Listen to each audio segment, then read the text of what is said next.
Hello? Hello. Come up the stairs. Come on up to my attic. That's Marion's attic.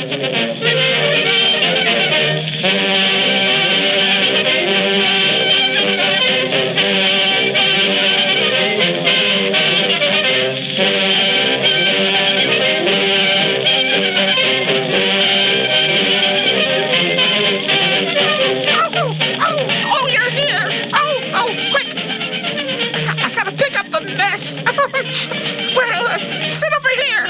Kick the magazines out of the way and those cylinders. Have a piece of cake and a cup of coffee. Cylinders, blue Amberols.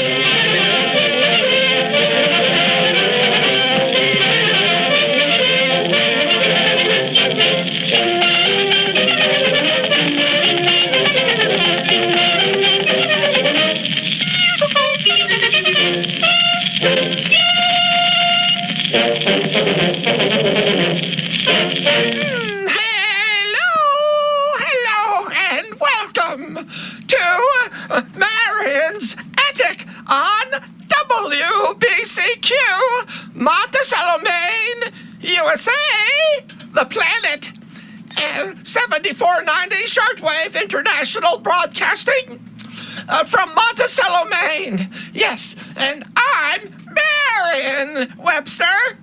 And we're also heard on Global Community Radio, Channel 2, and stations like WXDR, New Orleans, Louisiana. Good morning to you.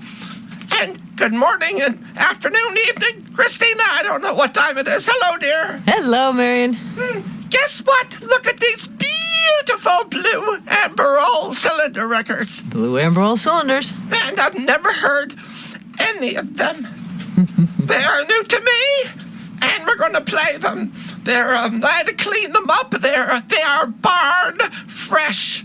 Barn fresh, Kristina. Literally barn fresh. So let's see how they play.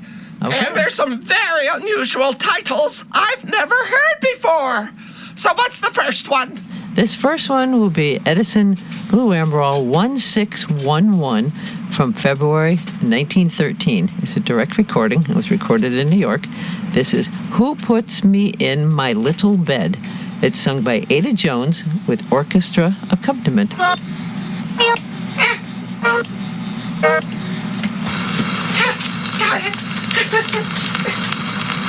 Yes.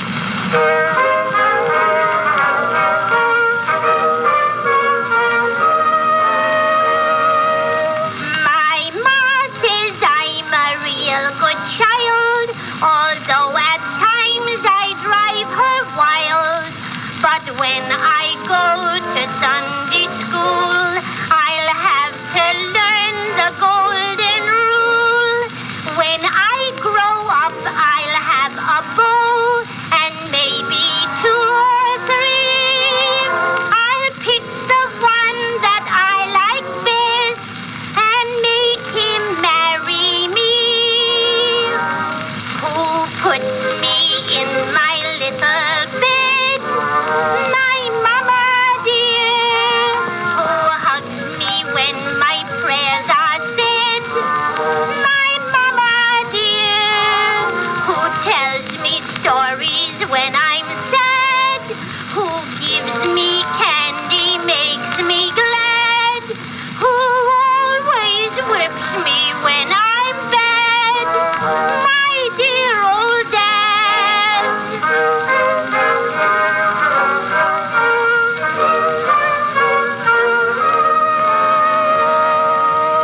I've had the measles and the mumps, the stomach ache and stomach pumps. My ma says she's afraid a cough someday will surely take me off. I get 5 cents each time I take cod liver oil, you see. And when I've got $1 saved, Ma buys some more for me. Who puts me in my little bed? My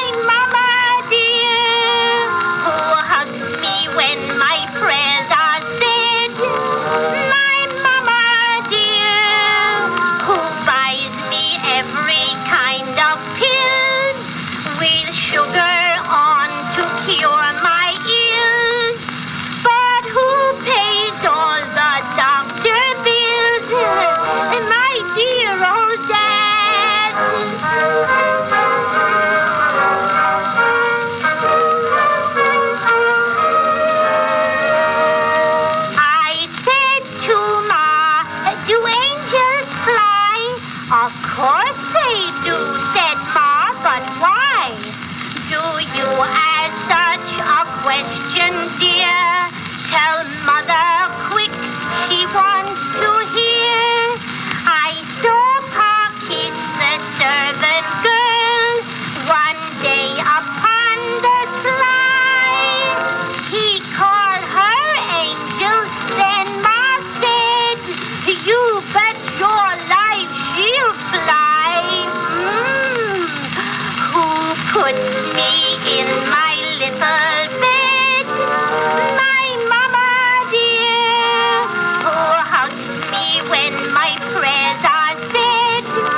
My mama dear. Now Mother, she was awful sore.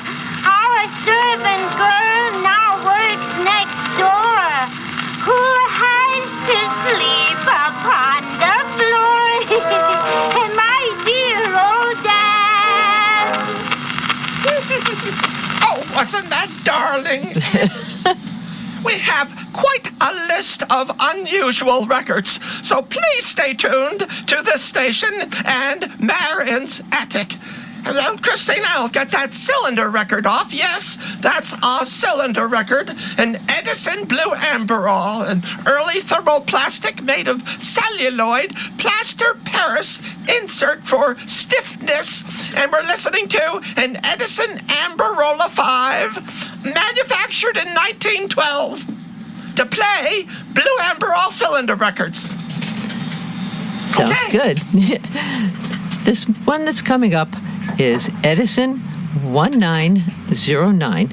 It's a direct recording in New York, and it was originally on Edison's Amberol records, which was a 4-minute black wax record of 1019. But this one was from June 1912.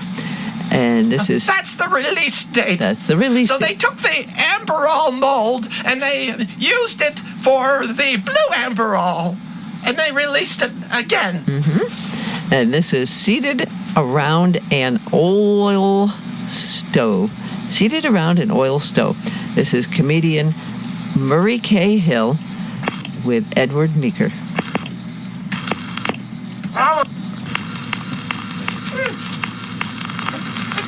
That's it.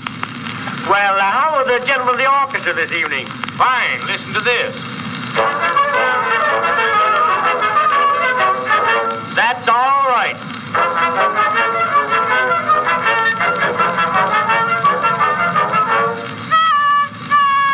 Say, don't do that. Don't do that. You make me nervous. I have 8 home already. I'm going to try and sing you a little song, a little thing entitled, When the Sun Sows His Wild Oats, It's Time for the Father to Thrash. My sweetheart is a florist, and when his love he tells, from roses and geraniums, he hands me lots of smells. I cannot love that livery man, for money I cannot, for a greenhouse has a fragrance that his stable it ain't got. You know, I always feel better after singing that song, and I certainly do feel happy this evening. I just received this dispatch that my brother will not die. He will not die. It's from Ohio. Well, read it. Your brother will not die next Friday. The governor... I see. Now, who is to blame for all of this? Well, who is to blame? Why, the trust. Let me draw you a picture. Come with me to the slums of this great city. Get in an elevator and climb 14 flights of rickety stairs. Entering that basement next to the roof, what do you behold? Seated around an oil stove are 14 small children. 14? 14 small children, the oldest scarcely 2 years old, all crying for pie. Why? Well, why? Why the high cost of living? Everything is going up. I suppose now my brother will be What? going. I meant to say that since they put a tariff on lumber, board is getting higher. I know that meals are coming up. You can't keep a 15-cent dinner down. And now they have an undertaking trust. Is that so? Why, funerals are getting so high the poor man can't even afford to die. Of course, it wasn't going to cost my brother nothing to die. I meant to say that seated around an oil stove are 14 small children. 14? These children should have lots of money. Their father was a rich porter in a bank. Yes? And he died and left lots of money. Is That's so. In the bank. They shot him while he's trying to get it out. Oh, I see. And yet we wonder at crime. I was reading this morning's paper where 2 burglars broke into John D. Rockefeller's home the other night. They were very lucky burglars. Lucky burglars. I should say so. They got out without losing anything. So I said to the other burglar, What? seated around an oil stove are 14 small children. When hark, there's a knock at the door, and the landlord enters and tells him he's going to raise the rent. That's very kind of the landlord. Why? Why? Because they can't raise it themselves, which brings us down to the law of compensation. Now, maybe you don't know what I'm talking about. No, I don't. Neither do I, so I'll explain. The law of compensation is if you lose one part of your anatomy, the other part is going to become stronger. For instance, if you have 2 strong eyes, you lose one eye, the one eye will be as strong as the 2 eyes were before you lost the one, and you'll take just as big an eye open in the morning. Or if your back is bent in the front of your back will be straighter than the back of your back. Or if you have one short leg, the other leg is bound to be longer. Well? Well, seated around an oil stove with these 14 small children. 14 small children. There they've sat for the past 30 years. 30 years? Now, say, what am I going to do with these kids anyhow? I think I'll sing another song and kill them off.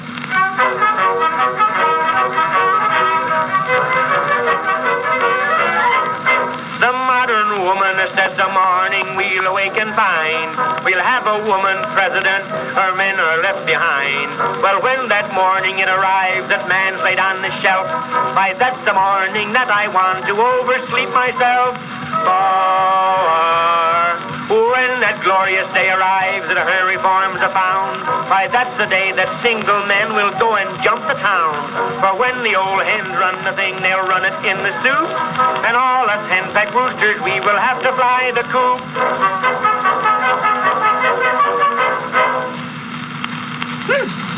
We need an instrumental to recover from that record, Kristina. Yes, I think we do. All right, so then the next record, well, that's comedy. In 1912, Mary Cahill was really big. Yes, he was. Okay, next. Next one will be Edison 3153. It was a dub from New York, and it was a dub of Diamond Disc 50466R. This is be from May 1917. This is 1, 2, 3, 4 medley. It's a waltz by the Waikiki Hawaiian Orchestra.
Edison must have really liked the Waikiki Hawaiian Orchestra in order to bring them all the way from Hawaii to New York City, where the Edison studios were.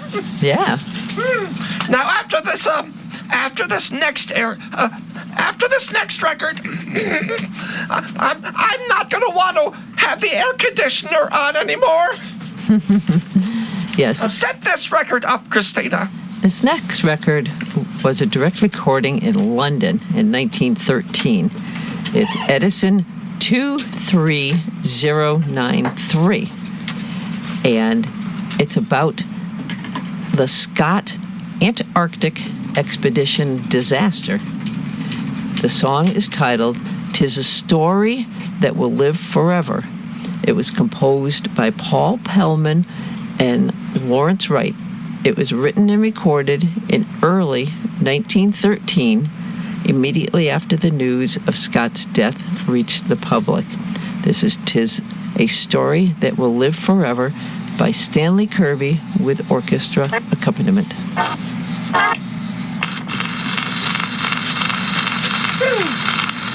Thank you, Kristina.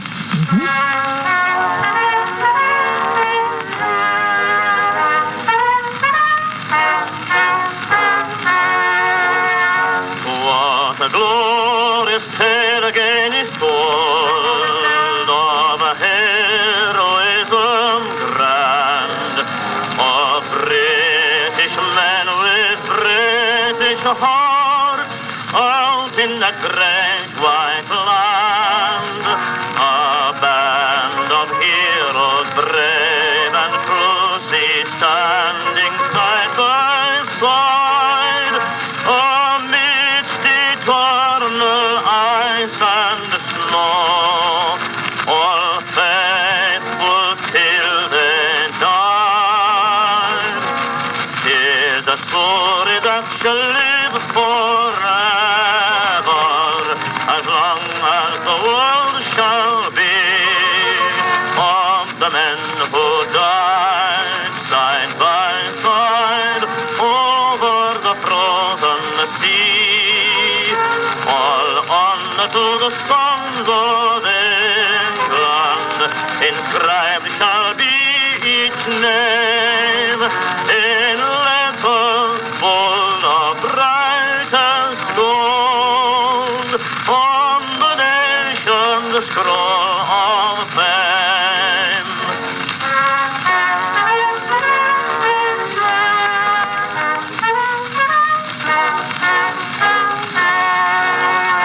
What a glorious lesson to be learned. The memory shall remain. Their great and noble sacrifice can never be in vain. And oh, no sculptured monument can mark their resting place. Their deeds have raised a monument that time cannot efface. I can see a sturdy little ship breasting the ocean wave. I can see a little band of men, eager, strong, and brave. I can see the ice-bound coastline of that grim and silent shore, and then the icy desert where the deadly blizzards roar. The last farewells are spoken, for some of them must go into the unknown perils of a wilderness of snow. And then a blank as months go by, and who can tell the tale of how that gallant band of men succeed, but to fail, of one who bore up till the last, then left without goodbye. Just the words, I'm going out, then staggered out to die. No wailing at their cruel fate, no counting up the cost, but just a simple message left. We took the risk and lost. is a memory that will live forever, as long as the world shall be, of the men who died side by side over the frozen sea, all unto the sons of England, inscribed shall be each name in letters full of brightest gold, on the nation's scroll of fame. Oh my! That's truly a disaster song. Yes, it is. Pre-Vernon Dalhart, by the way. Yeah. All right, well, on Marion's Attic, we're going to bury somebody else now.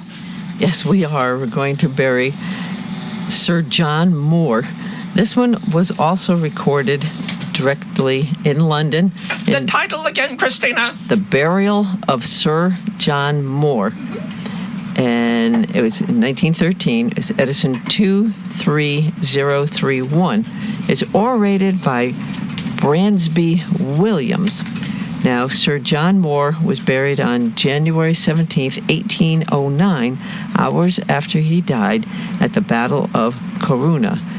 A famous poem about his burial, The Burial of Sir John Moore, after Corunna, was written by Charles Wolfe in 1816 and later set to music as a song. And the artist, or the orator, is Bransby Williams, who was born in 1870 and passed away in 1961. He was a British actor, comedian, and monologuist.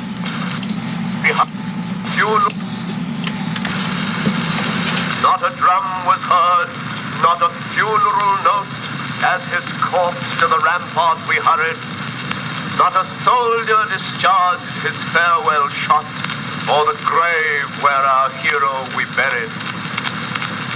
We buried him darkly at dead of night, the sods with our bayonets turning, by the struggling moonbeam's misty light, and the lanterns dimly burning. No useless coffin enclosed his breast, not in sheet nor in shroud we wound him, but he lay like a warrior taking his rest, with his martial cloak around him. Few and short were the prayers we said, and we spoke not a word of sorrow, but we steadfastly gazed on the face that was dead, and we bitterly thought of the morrow.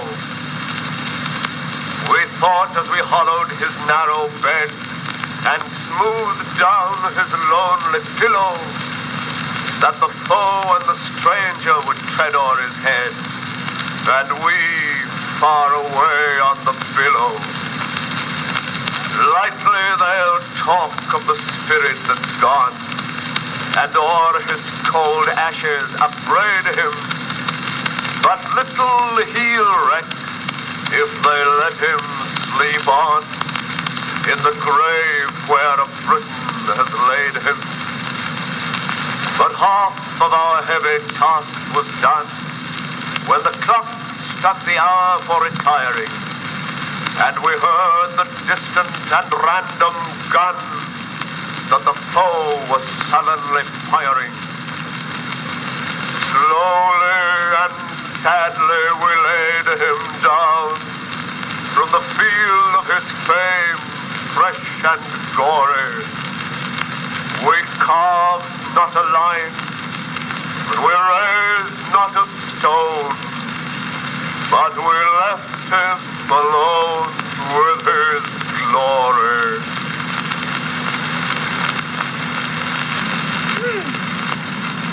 That's it.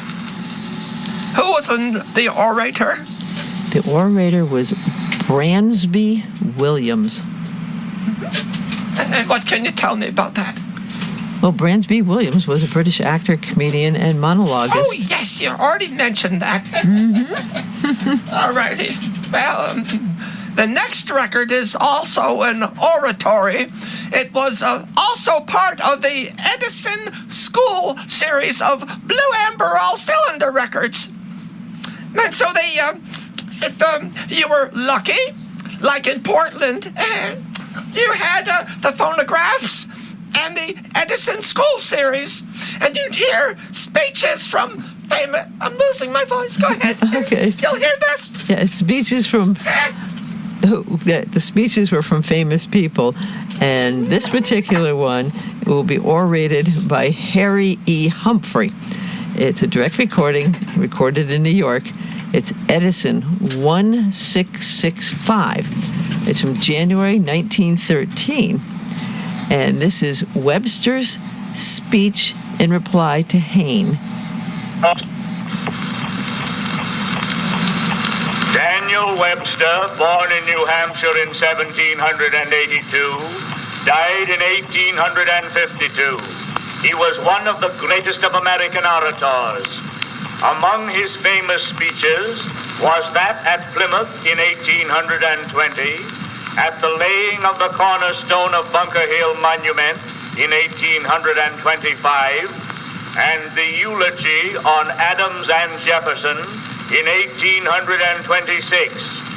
In 1830, Senator Hayne of South Carolina made a plea for nullification, by which was meant the right of a state to arrest the operation of a law of Congress, provided the state in convention should decide the law unconstitutional. Webster's reply was so able and convincing that it won him the title of expounder of the Constitution. When questioned as to what he had done to prepare himself for this masterly address, he said that his whole life had been a preparation for the answer to Hayne. The closing paragraphs of this speech may well rank among the most eloquent ever delivered in America. I have not allowed myself, sir, to look beyond the Union, to see what might lie hidden in the dark recess behind. I have not coolly weighed the chances of preserving liberty when the bonds that unite us together shall be broken asunder. I have not accustomed myself to hang over the precipice of disunion to see whether with my short sight I can fathom the depth of the abyss below. Nor could I regard him as a safe counselor in the affairs of this government, whose thoughts should be mainly bent on considering not how the Union may be best preserved, but how tolerable might be the condition of the people when it should be broken up and destroyed. While the Union lasts, we have high, exciting, gratifying prospects spread out before us, and for our children. Beyond that, I seek not to penetrate the veil. God grant that in my day at least, that curtain may not rise. God grant that on my vision never may be opened what lies behind. When my eyes shall be turned to behold for the last time the sun in heaven, may I not see him shining on the broken and dishonored fragments of a once glorious union, on states dissevered, discordant, belligerent, on a land rent with civil feuds, or drenched it may be in fraternal blood.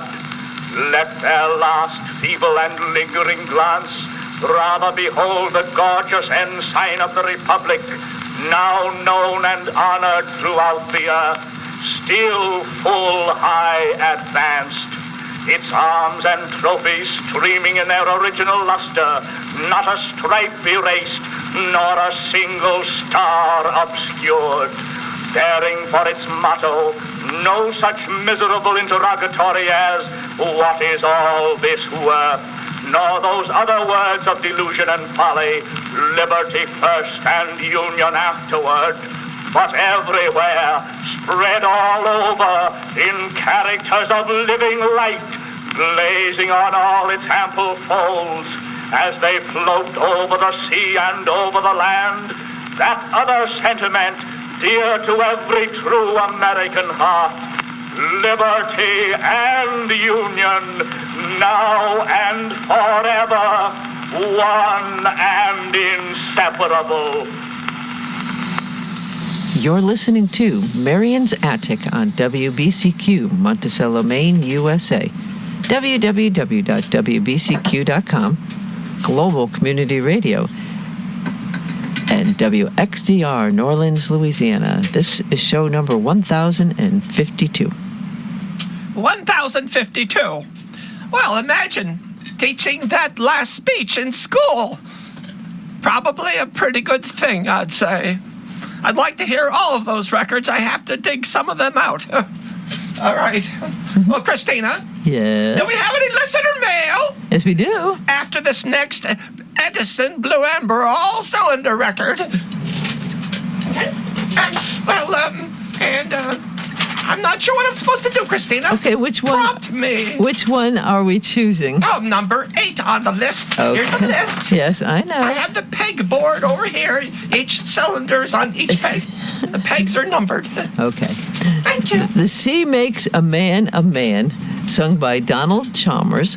This is a dub in New York. It was originally on Diamond Disc Matrix 5612-C.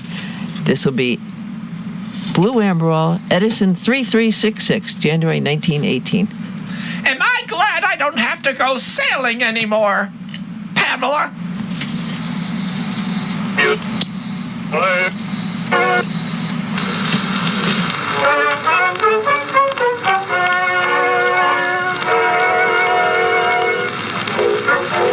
I'll go sailing as the wind may blow. Gales are wailing for a breeze lies low. Grey backs rolling to masthead high. Waters blue as the summer sky. I will never care, foul or fair. So give me the sea, it's the home for me. I live on it while I can. With the sway and the play of the swell and the spray, it's the sea for a ride to roam on, my lad. The sea makes a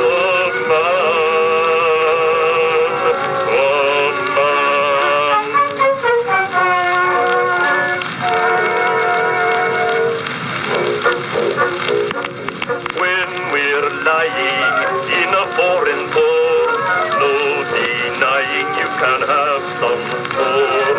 Round the harbor and down the street, arm in arm with the girls you meet.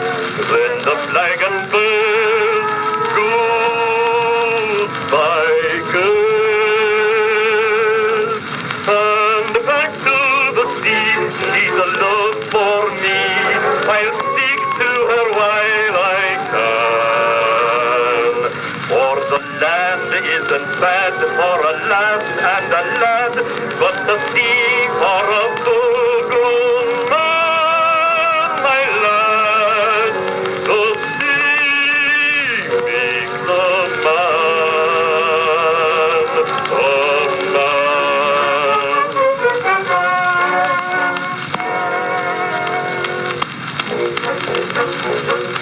When there's trouble in the way of war, money's double what it was before.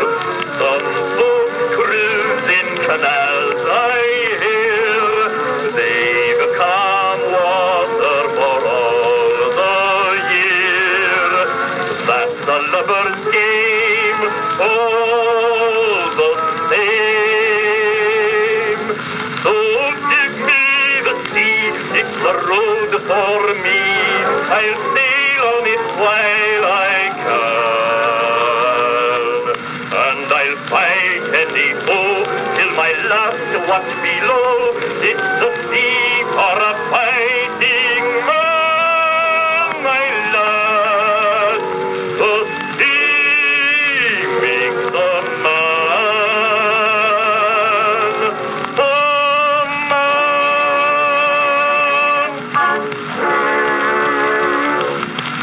Oh, what a voice! A voice we have not played on Marion's Attic. Not enough. That was Donald Chalmers. Donald Chalmers, what can you tell me about him, Kristina? Oh, Donald Chalmers was an American-based singer born in Pittsburgh, Pennsylvania. He was a prolific recording artist. He made at least 328 recordings between 1907 and 1929. In 1918, he replaced William F. Hooley, who died of the Spanish flu, as part of the American Quartet. Thank you. And now, one of our favorite artists and favorite zombies. Go ahead, Kristina. Are we going to do listener mail? Oh, listener mail. Listener mail. Well, that zombie is going to have to just take off his legs and put him aside for now. Sit down, Arthur. You're already sitting down, okay? Kristina, What? do you have any listener mail? Yes. Oh, that's a good thing right now. Mm-hmm. Okay. Okay, this is from Bruce and Dolores, Lidditz, Pennsylvania. Hello? It says, Dear Marion and Kristina, I can't believe that it was 2018 when you last played Little Wonder records. I love hearing those historical little records. It's like watching a movie per view to decide if you want to watch the entire movie. It's great for people with short attention span and just wonderful little recordings. Bruce. Oh, thank you, Bruce. Oh, somebody liked the Little Wonder records. Yep.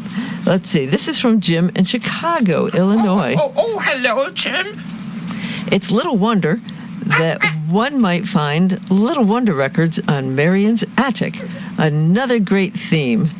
And due to thunderstorms, started out with the stream and was impressed with the sound quality and lack of surface noise. Pretty good for 1915. After the storms got a bit farther away and the signal came up, I was able to dump the evil stream. Did that about 15 or 20 minutes in. And now I have shortwave guilt to work through. And according to the westegg.com inflation calculator, 75 cents in 1915 was $24.29. So if you bought a 10-inch Victor record for 75 cents, that equates to 24 what? $24.29. Today. Yes, and the 10-cent Little Wonder record would be $3.24 today. Another great show on a lazy, wet Sunday. Cheers, Jim. Thank you, Jim. Anybody else? Yep. There's Doug from West Hartford, Connecticut. Hello? Dear Marion and Kristina, wonderful show. Looking forward to more Little Wonders. Let's see what we can come up with. I think we have a couple hundred more. Ben Bolt was very popular with my great aunts. One time, I bought that very record with a pile of other Little Wonders. Your collection was very clean with hardly any scratches at all. What station were you listening to? Excellent storage techniques. It brought back memories of my aunts. Oh, nice. Thank you. God bless, Doug. God bless you too, Doug. West Hartford, Connecticut. Thank you. This is from Dale and Kyle, New Hampton, New York. Hello. Dear Marion and Kristina, enjoyed both the polka show and the Little Wonder records. The Little Wonders remind me of the singles you could buy at the gas station in the 1980s. Just get affordable music into the hands of the people any way possible. Cheers, Dale and Kyle, New Hampton, New York. Is that like getting the records on the Wheaties boxes? Kinda. Something like that. That works too. All right. We also want to say hello to Kevin G. in Connecticut. Thank you, Kevin. Hello. Jeff and family in a cabin in northern Maine. How about that? Hello to you, too. Mm-hmm. And your dog. Caramel. Matthew in Parma, Ohio. Hello. Mary Ellen in Windsor, Connecticut. Yes, hello.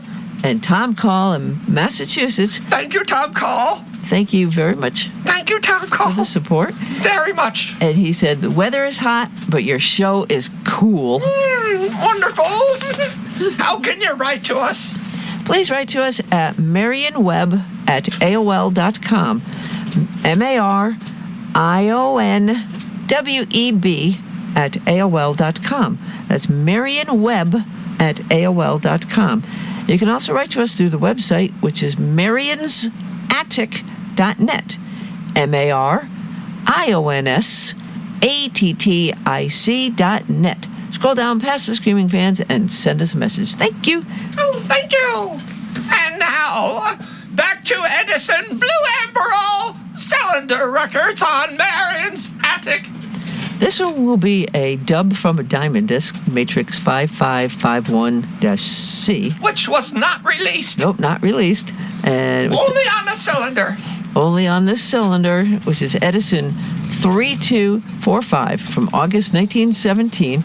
This is The Man Behind the Hammer and the Plow, sung by Arthur Fields.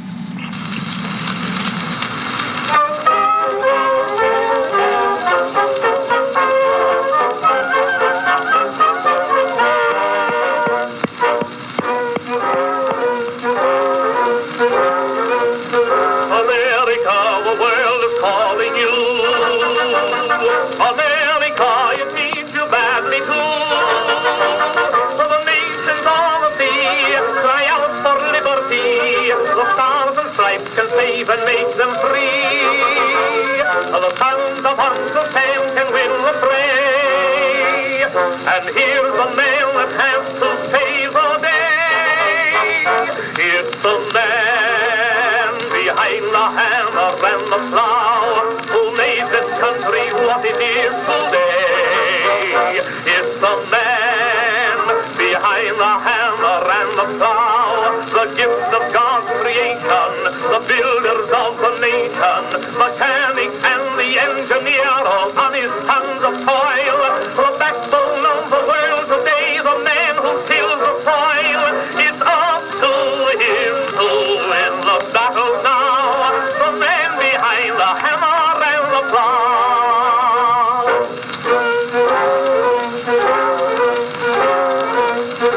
America, we know you do what's right.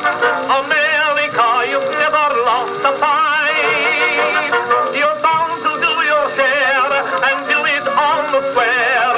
And when there's peace, at least you will be there.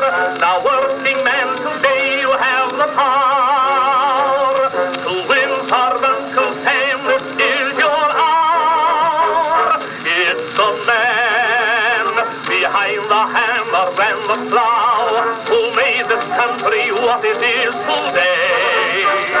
It's the man behind the hammer and the plow, the gift of God's creation, the builders of the nation, mechanic and the engineer, all honest sons of toil, the backbone of the world today, the man who tills the soil.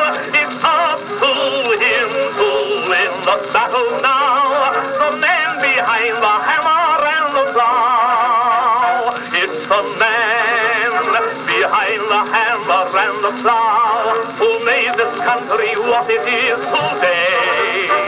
It's the man behind the hammer and the plow, the gift of God's creation, the builders of the nation, mechanic and the engineer, all honest sons of toil, the backbone of the world today, the man who tills the soil.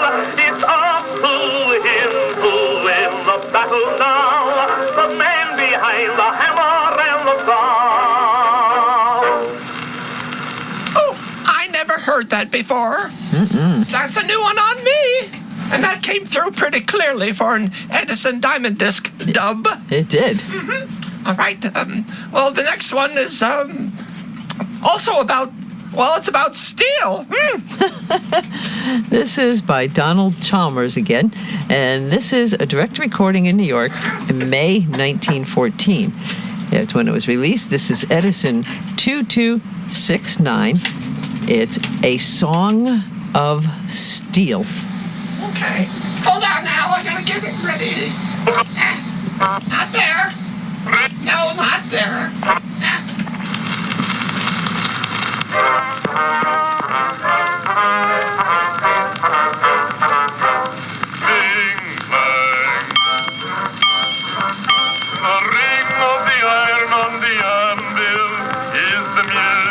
Sweet to my ear. The sound of the blow of the hammer as it gives out its tone, strong and clear. And the glow of the fire in the furnace drives the shadow of sorrow away. And the flash of the sparks on the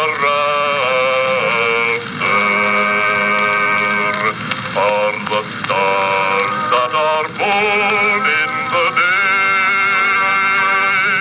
Cling, clang, just to hear, cling, clang, loud and clear, the music of the hammer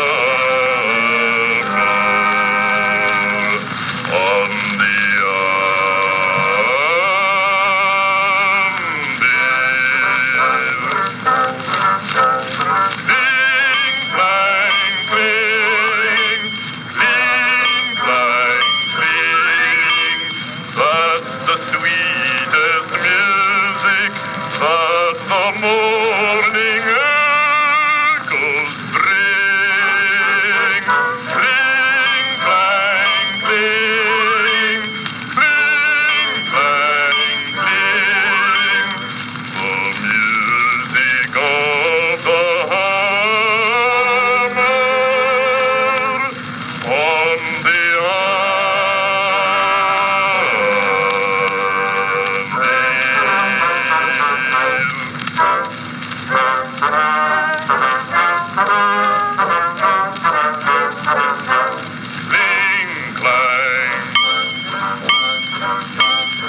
music of the hammer on the all the forces of nature are there.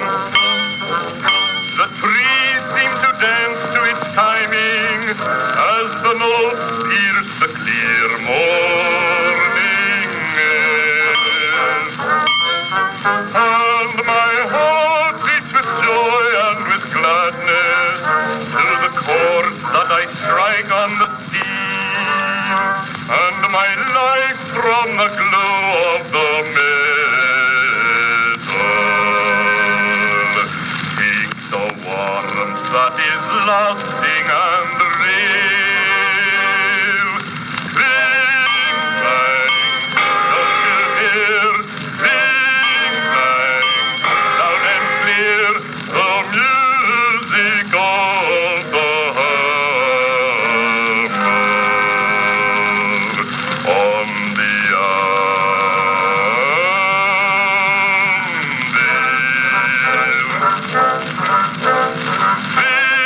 clang, cling, cling, clang, cling.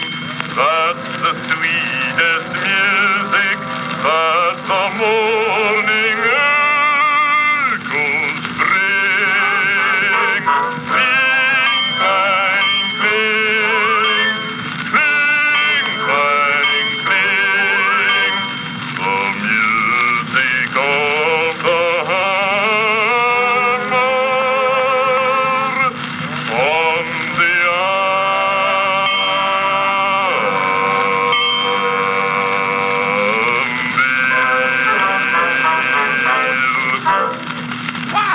Wow, Donald Chalmers, ladies and gentlemen. How about that? Very good. Holy mackerel. Well, let's hurry up. We got to get this next one in. Okay. Or else. This is direct from New York. It's April 1914. This will be Edison 2219. Now, there's two parts to it. The first one is a speech, and the second part's a vocal quartet. First part is Revelations 21 by Reverend M.C. Peters. And the second part is by the quartet, which is The Gates Ajar for Me.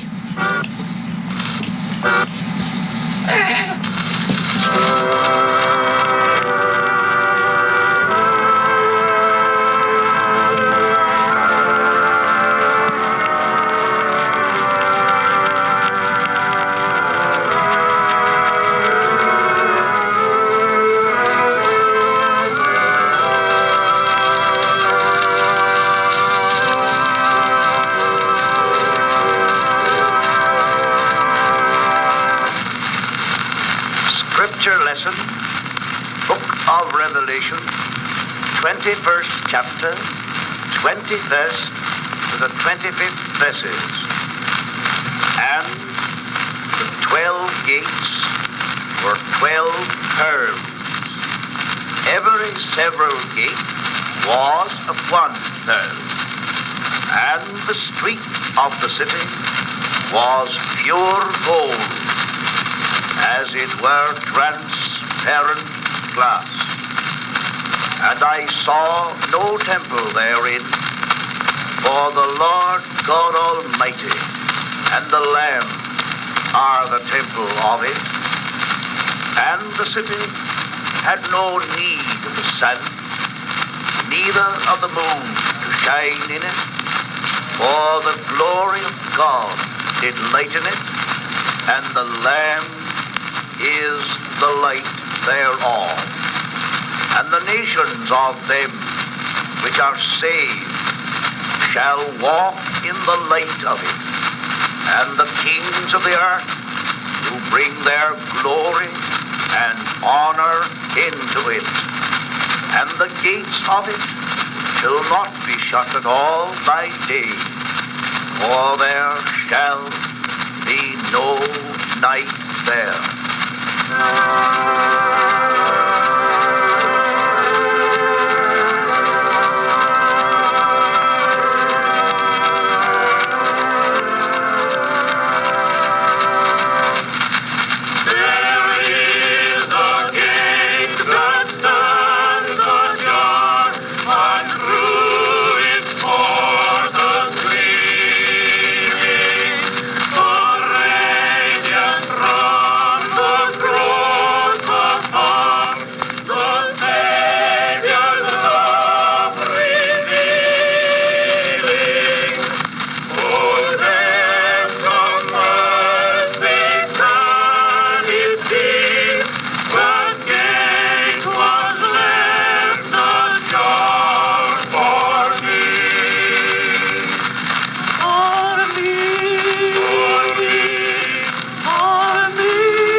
Information on that reverend who spoke at the beginning of that record. Yes, I do. It's Reverend Madison Clinton Peters. He was born in 1859 and passed away in 1918. He was a prominent American clergyman, author, and orator. He was highly regarded for his interfaith advocacy, particularly for his extensive writings combating anti-Semitism and defending Jewish contributions to society. Over his career, Reverend M.C. Peters operated as an independent or free preacher who occupied pulpits across several major denominations. He's a man for the people. That was lovely. And just think, you heard a sermon from somebody that passed away in 1918. Right here because of Edison cylinder records. All right, then, let's start the last record. I'll play it, you announce it. Go ahead. Okay, this is Edison 1847 from September 1913. It's called The Whip, March, New York Military Band.